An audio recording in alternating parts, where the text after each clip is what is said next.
तो क्वेश्चन ये है कि, है ना, ये ऊपर क्वेश्चन है फिर नीचे सॉल्यूशन दे रखा है, तो you can see there a 4 digit number is represented as A B C D. तो ये तो हम लोग जानते हैं ना, जैसे, है ना, कोई भी नंबर उस तरह से लिखते हो आप, जैसे मान लो है 1 2 3 4, 1234 है, 1234, तो ये वैसे लिखा जा सकता है ना, ये तो आप जानते हैं, इस तरीके से बोल रहा है 2 × 100, 3 × 10 प्लस 4 × 1, है ना। तो इस तरह से लिखता है ना, ones place, tens place, 100 and 1000 place, ones, tens, 1000, है ना, 100 एंड 1000 प्लेस, उसके अकॉर्डिंग होता है। तो यही कह रहा है ये कि ए बी सी डी एक नंबर है, लाइक 1 2 3 4, तो उसको ऐसा लिखा है, लाइक दिस, जो हमने लिखा है इस तरह से। अब ए कह रहा है कि जीरो नहीं है, ठीक है ना। Suppose the number D C B A obtained by reversing the digits a b c d, for example 1 2 3 4 है, तो इसको रिवर्स करोगे तो क्या हो जाएगा, 4 3 2 1, तो इसका क्या मतलब है, 4 × 1000, 3 × 100, 2 × 10 प्लस 1, यही है ना। तो वैसे ही समझ आ रहा है, तो आप ऐसा समझो यह ए बी सी डी, तो डी सी बी ए हो जाएगा इसका रिवर्स, यही है डी सी बी ए, समझने के लिए बता रहा हूँ, जस्ट क्वेश्चन समझने के लिए। obtained by reversing digits this is 9 time A B C D, है ना। तो जैसे ए बी सी डी को इस तरह से लिखा है, तो डी सी बी ए को उस तरीके से आप लिख सकते हो। अब वो इक्वल कर दो 9 टाइम दिस, तो क्या पूछ रहा है, find the number A B C D. अब देखो यहाँ क्या कहना चाह रहा है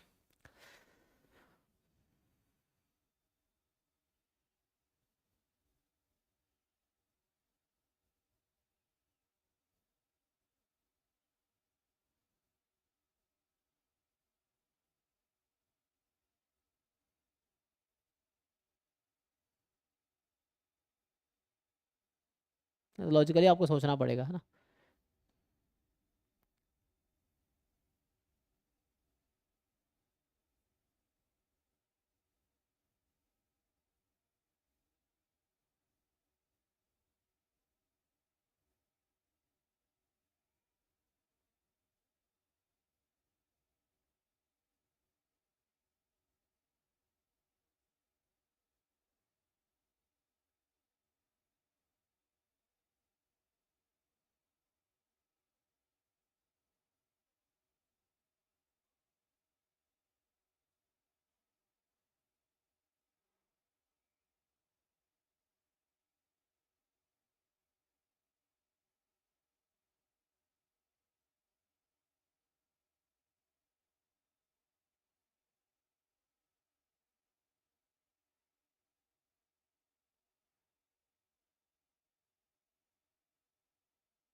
देखो ये सॉल्यूशन समझ आ रहा है आप लोगों को, लेकिन देखो सॉल्यूशन देख के समझना ज़्यादा डिफिकल्ट है देन खुद से सॉल्व करने से। मुझे लगता है जब खुद से यस आप सर। सॉल्व करोगे ना, तो उससे क्या होगा, आपका दिमाग उसके अकॉर्डिंग गाइड करता रहेगा, तो आपको हर चीज़ समझ आएगी। लेकिन अब ये पढ़ोगे तो आपको लगेगा क्या है ये, मतलब ज़्यादा दिमाग लगाना पड़ेगा इसको समझने के लिए, देन आप खुद से ट्राई करके समझने की कोशिश करो। और एक बार अगर आपने ट्राई किया, इवन सॉल्व नहीं भी हुआ ना, और तब सॉल्यूशन पढ़ोगे, तब ज़्यादा सॉल्यूशन समझ आएगा देन इन द बिगिनिंग। आप क्वेश्चन पढ़े और सॉल्यूशन पढ़ लो, तो आपको सॉल्यूशन नहीं समझ आएगा just immediately after reading question. But आप ट्राई करके नहीं भी सॉल्व होगा, तब सॉल्यूशन पढ़ोगे तो यू विल रियलाइज कि आप कहाँ गलत कर रहे थे, ये आपको इजीली समझ आ जाएगा सॉल्यूशन देख के। तो इसलिए पहले खुद से ट्राई करने चाहिए इवन सॉल्व क्वेश्चन को भी, and then you look at solution, ये है। ठीक है जी, देखो यस सर, दिमाग अच्छा, से हो जाता है। है ना, हाँ, क्योंकि थोड़ा सा दिमाग एक्टिव हो जाता है जब खुद से सॉल्व करते हैं ना, तो हमारा दिमाग उससे एक्टिव हो जाता है। और जब सॉल्यूशन पढ़ने लगते हो, दिमाग काम करना बंद कर देता है, ये है। Yes sir. सो यस क्या कह रहे हैं कि for the standard distribution they give formula for mean and variance in question only, so is it okay if we do not memorise them. अच्छा, ठीक है, ऐसे तो नहीं सर, याद तो करना पड़ेगा वो, दे एक्चुअली ये दे गिव, 8th क्वेश्चन है ना सर, हाँ, उसमें मतलब, सर उन लोगों ने पूरा एक्सप्लेन ही कर दी स्टोरी। हाँ, 8th मतलब आप क्वेश्चन में। शॉर्टकट की तरफ जा रहे हो, तो जरूरत क्या, अगर वैसा कोई क्वेश्चन बना दिया जहाँ पे पीडीएफ की जरूरत पड़ गई, अल्लाह नॉर्मल में पीडीएफ को इंटीग्रेट करने की जरूरत नहीं पड़ती है, लेकिन पीडीएफ याद रहेगा, कई बार पीडीएफ दे देगा, कंपेयर करना पड़ जाएगा उससे वेरिएबल निकालने के लिए, तो वहाँ जरूरत पड़ जाएगी। ना, जो सिलेबस में जो भी चीजें हैं वो आपको करना पड़ेगा, है ना। आप स्किप करने के चक्कर में पूरा सिलेबस स्किप कर दो फिर, ये है। मतलब आई डोंट नहीं सर, रिकमेंड वो जो anyone to skip eighth anything. Question है हाँ ना, एट्थ क्वेश्चन में उनने बायनोमियल का पूरा फॉर्मूला दे दिया क्वेश्चन में ही, है ना, हाँ और एक्सपेक्टेशन का भी फॉर्मूला दे दिया, और फिर हमें वैल्यूज देकर क्वेश्चन पूछ लिया ये। ये अच्छा, हाँ। तो ये है। हाँ मतलब जो भी सिलेबस में चीज़ें हैं, मतलब फिर से कह रहा हूँ, सिलेबस वाली चीज़ें आपको याद होनी चाहिए। प्रोबेबिलिटी में है तो फॉर्मूले याद होने चाहिए, जो भी डिस्ट्रीब्यूशन से नाम लिखा हुआ है उसका डिस्ट्रीब्यूशन आपको याद होने चाहिए, कि इस डिस्ट्रीब्यूशन का ये पीएमएफ है या पीडीएफ है, मीन है, वेरिएंस है, ये सब याद होने ही चाहिए, है ना। मतलब जो भी चीज़ें आपको आती है उसका एडवांटेज मिलेगा, जो चीज़ आप स्किप करना चाहते हो उसका डिसएडवांटेज आपको मिलेगा, ये चीज़ें हैं। सो डोंट थिंक आपने बहुत सारी चीज़ें छोड़ दी और आप उतनी बेनिफिशियल रहोगे जितना सबको याद है, तो कैसे सेम हो सकता है, ये चीज़ें हैं। क्योंकि in emergency situation you will lose, ये होगा। और जिनको सब कुछ जिन्होंने कवर किया है, so they will be in benefit in that situation. वो तो लक वाला मैटर हो गया ना, कि आपने नहीं पढ़ा और वो नहीं जरूरत पड़ी, फाइन, आपने छोड़ दिया और जरूरत नहीं पड़ी। पर in case if needed then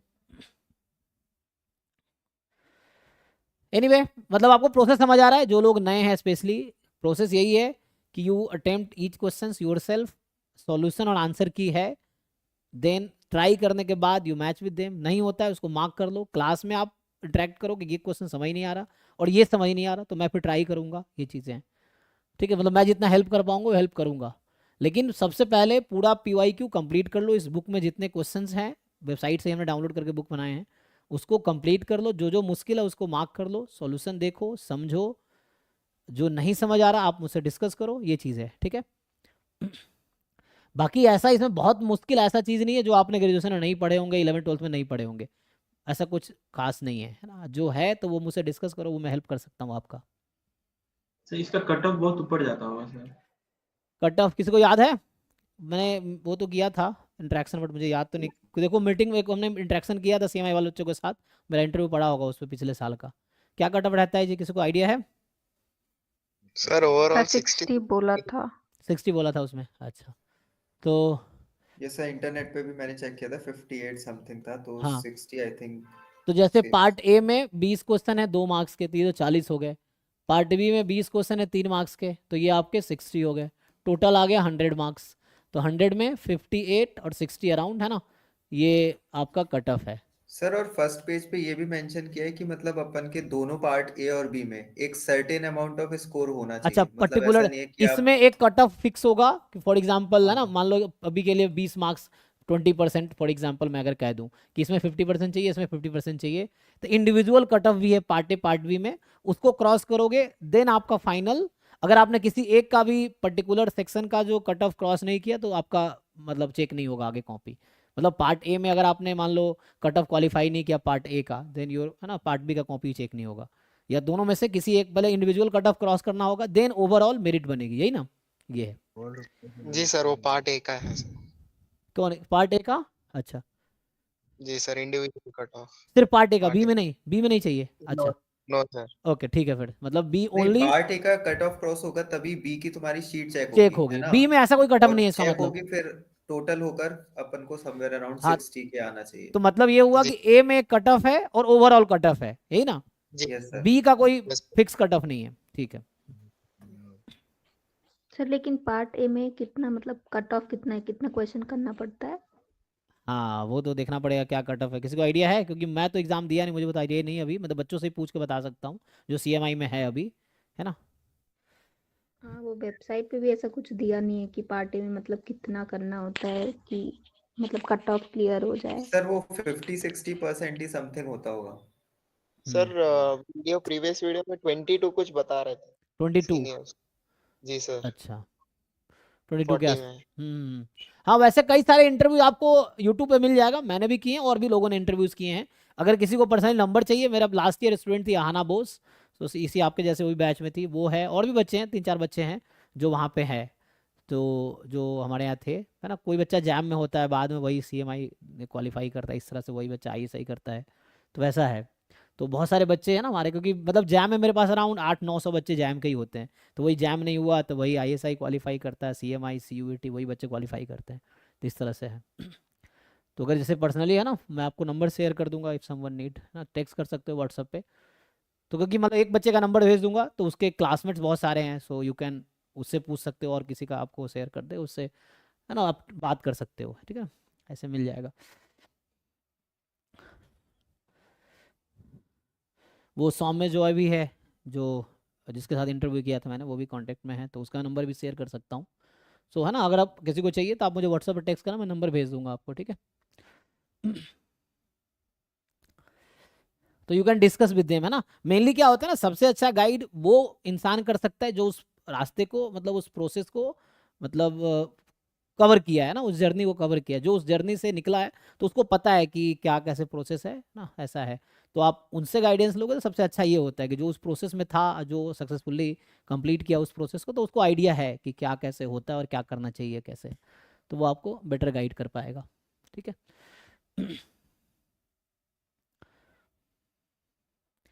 anyway try करें, कंप्लीट कीजिए इसको, अगर है ना, मैं क्या मानूं 2018 वाले सबने कर लिए।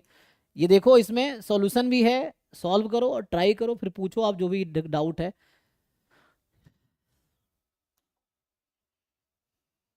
मतलब स्पून फीडिंग से आपका वो नहीं होगा, मैं ये कहना चाह रहा हूँ, अगर मैं सारे करा दूँ, करा सकते हैं, लेकिन उससे बहुत ज़्यादा फायदा आपका तभी होगा जब आप खुद से सॉल्व करोगे, फिर सॉल्यूशन ऑलरेडी प्रोवाइडेड है ना। सो यू सॉल्व इट, जल्दी इसको कंप्लीट कर लो, देन अगर आपको सिलेबस चाहते हो डिस्कस करना तो वो भी मैं डिस्कस कर सकता हूँ, बट मैं पहले कहूँगा क्योंकि आप लोग ऑलरेडी सब लोग ग्रेजुएट लोग हैं, तो जो सिलेबस है ऑलमोस्ट आपने इसका 80-90% सबको ऐसे ही आता होगा, क्योंकि 11th-12th का और ग्रेजुएशन का थोड़ा सा है, आता ही होगा, और थोड़ा सा जो ज़रूरत है उसको बुक से या इंटरनेट से, या है ना, हमारे कंप्लीट करके PYQs कंप्लीट करो, एंड देन जो डाउट हो मुझसे डिस्कस करो, ठीक है। अच्छा 60 आउट ऑफ 100 कट ऑफ है ना, हाँ ठीक है, जो बता रहे थे आप उस समय।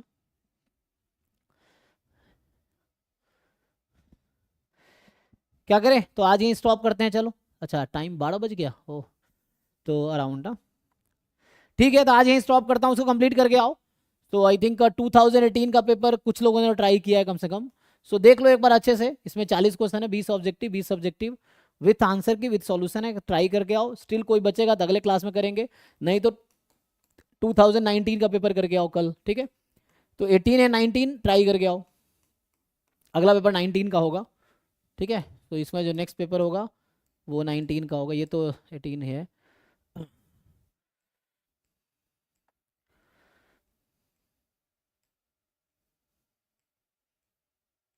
यहाँ से ना, ये 19 का होगा, ठीक है। तो 19 में भी जो एग्ज़ाम हुआ था वो 15 मई को हुआ था, आप लोग अभी 24 मई को है ना इस बार। तो ये 2018 और 19 वाले पेपर आप लोग ट्राई करके आओ, जो डाउट है वो डिस्कस करो, ठीक है। तो कल मिलते हैं सेम टाइम पे, thank you. Thank you sir. Thank you sir. Sir अभी डाउट क्लास होगा क्या? जी जी, डाउट, हाँ हाँ अभी हाँ डाउट जी, अभी डाउट क्लास होगा, हाँ।